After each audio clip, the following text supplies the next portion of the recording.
Imagine for a second that you have a superpower. But Yeah. honestly, it's not the kind you see in movies. Okay. It's not flying, it's not super strength, and it's definitely not invisibility. It's actually something uh, much grittier. It's the ability to take the absolute worst moments of your life, the heartbreak, the failures, those, 3 a.m. moments where you're just staring at the ceiling and chemically alter them. That is a bold opening. And a little mysterious. I'm serious, though. Imagine you could take that heavy lead weight of suffering, that stuff that feels like it's going to crush you, and process it, turn it into fuel. Right. Not in some, good vibes only way, but in a practical, almost mechanical way. That's the premise we are looking at today. It is, and it's the core promise of the source material we're diving into. Awaken the Inner Alchemist. 33 Principles to Transform Pain into Power and Live with Purpose. By Frederick A. Martinez. That's the one. And I'm glad you clarified this isn't magic, because when people hear alchemists, they usually think of, medieval wizards trying to turn lead into gold coins. Right. We are not talking about get-rich-quick schemes here. This is emotional alchemy. Exactly. It's about alignment. It's about taking the raw material of your life, especially the messy, painful parts, and refining it into purpose.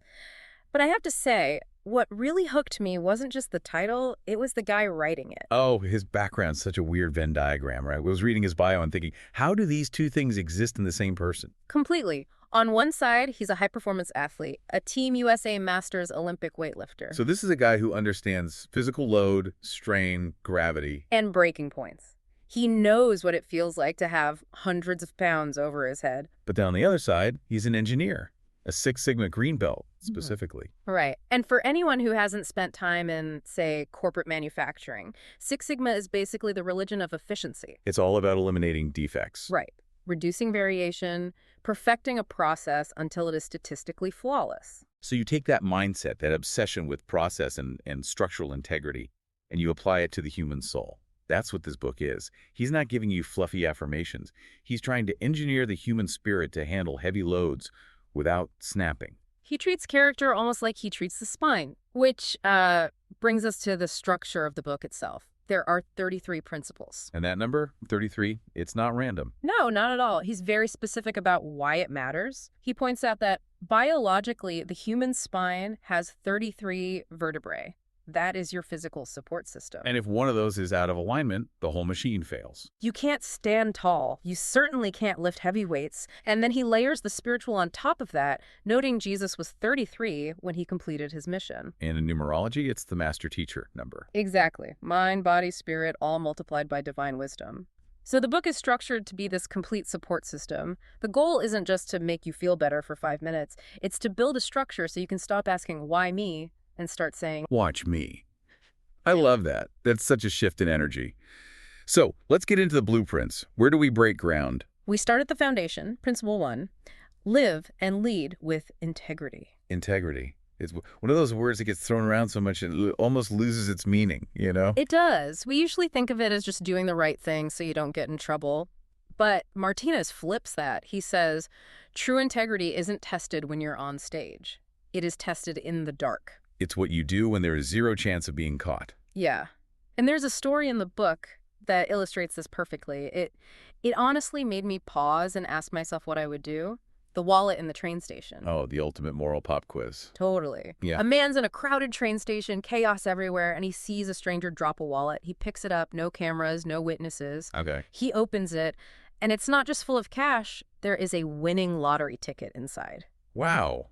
I mean, think about the temptation there. That's a get-out-of-jail-free card. It's massive. And his brain starts spinning all these justifications. No one saw me. I could pay off my debts. This could change my family's life. The rationalization spiral. But he stops. He realizes integrity isn't a show for others. It's the standard he holds for himself. So he tracks the owner down, returns it. But the kicker for me is his reaction to the praise. Yes. The owner is overjoyed, calls him a hero, a saint. And the man just kind of shrugs and says, I'm just a guy who knows who he is. I'm just a guy who knows who he is. That is so powerful. It suggests keeping the wallet would have violated his own identity. Exactly. He would have become a thief in his own eyes. If your integrity depends on who's watching, it's not integrity, it's just acting. And to maintain that, you need fuel. Which brings us to principle 4. Discipline versus motivation. Oh, this is a constant battle. We are obsessed with motivation. We love that 2 a.m. YouTube video energy where you decide you're going to change your entire life by sunrise. We do, we chase the hype, but Martinez compares motivation to sugar. It's a rush. It spikes your insulin, you feel high, you feel capable, and then you crash. Because it's a feeling, and feelings are fickle. Right. Discipline, however, is the protein. It's the slow burn fuel that keeps the engine running when the sugar high is long gone. He uses a gardening metaphor here that I found really helpful. Yeah, the idea that we're constantly planting things. He says to look at every single action you take as a seed. The books you read, the food you eat, the people you follow on social media. You are constantly scattering seeds. That's kind of terrifying when you think about how much time we spend just scrolling nonsense. It forces an audit of your day, you know? You're not just killing time, you are actively planting weeds. If you scroll doom and gloom news for 2 hours, you're planting anxiety weeds. Martinez asks, what can you do today that your future self will thank you for tomorrow? That's the definition of discipline, isn't it? It's a gift you give to the future you. Precisely. So we have the foundation, integrity and discipline. Now he moves into the messy stuff, the internal world. We have to talk about emotions. This is where the engineer meets the human. Because you can't really Six Sigma a feeling, or can you? Well, you can certainly manage how you process it. In Principle 2, he describes emotions as clouds. They're meant to drift in, change the weather for a moment, and then drift out. But that's not what we do. We chase the cloud. We try to lasso it. We grab it, we fixate on the anger, the regret. And Martinez says when you hold on to that cloud, it solidifies. It turns into a brick. And then you put that brick in a backpack. And we never take the backpack off. We just trudge through life, wondering why we're so exhausted, not realizing we're carrying a backpack full of bricks from, like, 1998. The goal is to realize you're the observer of the emotion, not the emotion itself. Okay, but let's play devil's advocate. It's easy to say let it go when you're reading a book. Yeah. But in the heat of the moment, when someone cuts you off in traffic, that backpack feels glued on. Does he offer a mechanism to actually drop it? He does. It's a circuit breaker called Stop P, think ACT. Walk us through it. Step 1 is S stop P. Just name the feeling. Literally say to yourself, I'm feeling anger. That tiny pause creates a gap between the stimulus and your response. Step 2 is think. Ask, is this thought helpful?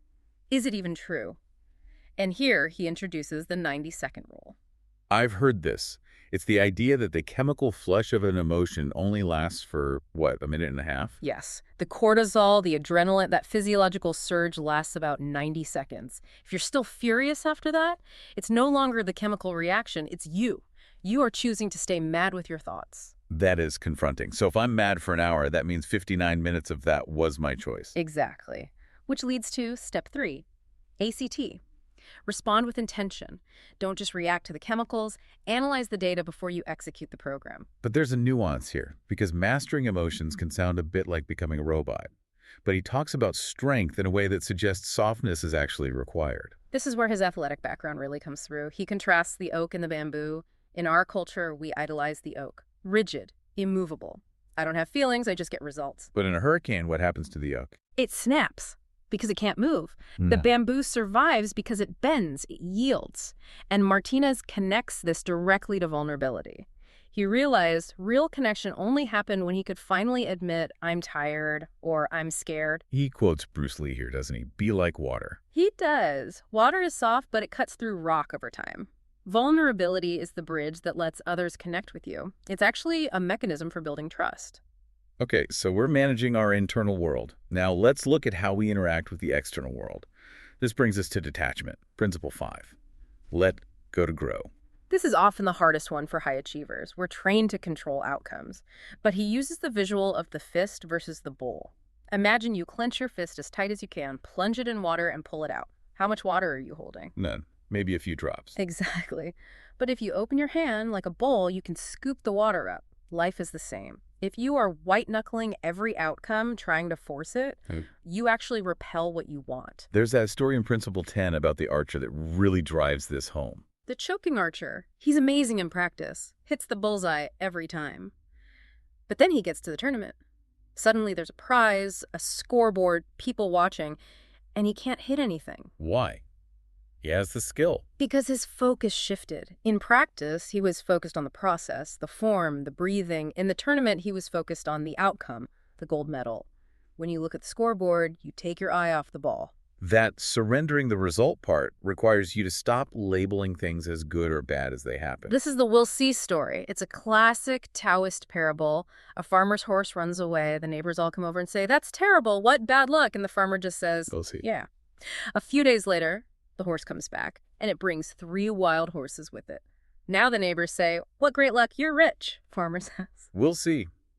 I love this story because the neighbors are so reactive, they're basically Twitter. They are. Then the farmer's son tries to tame a horse, gets thrown, and breaks his leg. Neighbors. "Oh, what a tragedy." Farmer. "We'll see." Then the army comes to draft young men for a war. They take everyone except the son because of his broken leg. It just exposes how short-sighted we are. Ugh. We're always zooming in on a single frame of the movie and yelling, "Victory!" or "Disaster!" But the movie isn't over. The inner alchemist understands you don't know the end of the story yet.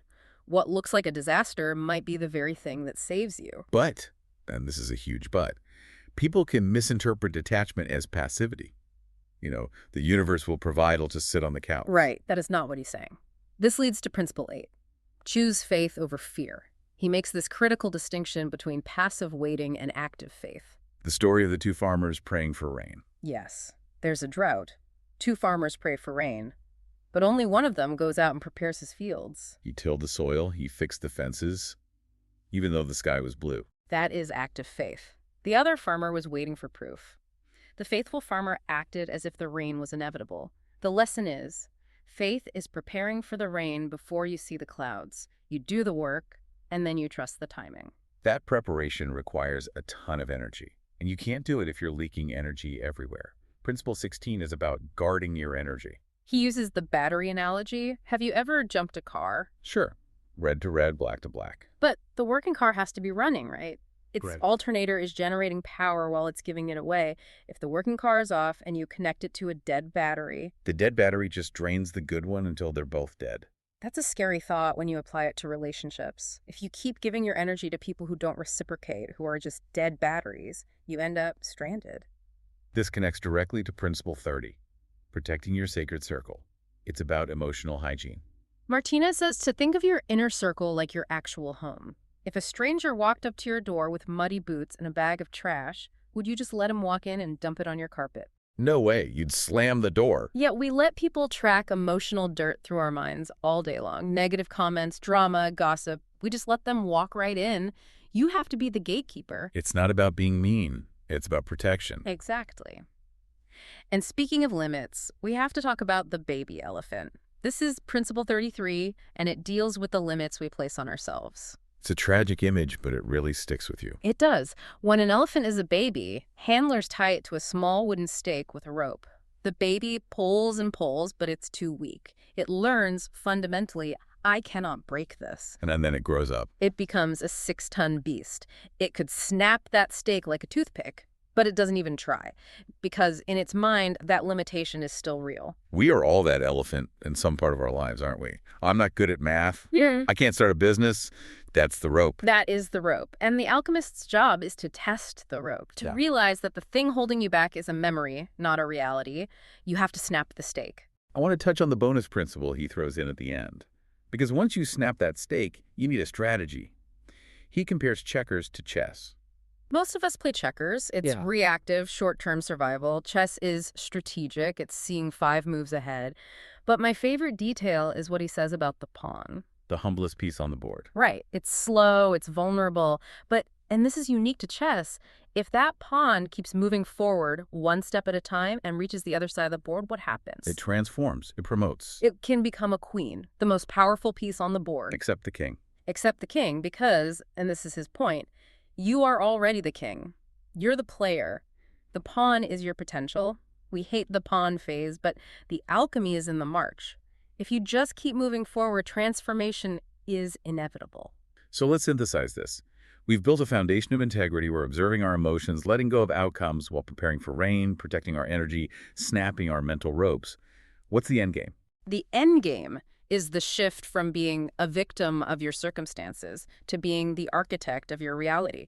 He's not promising a life without pain. He's promising that the pain can have a purpose. There's a visualization towards the end of the book that honestly gave me chills. It's his definition of purgatory. It's haunting. He asks you to imagine that at the end of your life, you're sitting in a movie theater, the lights go down, and a film starts playing. But it's not the life you lived, it's the life you could have lived. You see the version of you that didn't let fear stop them. The one that took the risk. The one that treated their body like a temple. And sitting there, watching that potential unfulfilled, realizing that could have been me, and knowing it is now too late to change a single frame, that is purgatory. That hits hard. It puts so much pressure on this moment right now. It does. But that's the good news. We aren't in that theater yet. We're still on the set. We're still filming. We are, and that's the final takeaway. You are not just the audience of your life. You are the writer, the director, and the lead actor. If you don't like the scene you're in, you have the power to yell, "Cut," and rewrite the script. You can pick up the pen today. You can snap the stake today. The past is just raw material. The alchemy happens now. The alchemy happens now. I think that is the perfect place to leave it. We hope this deep dive helps you find that inner alchemist and maybe, just maybe, turn a few of those heavy bricks in your backpack into gold. Thanks for listening. Until next time.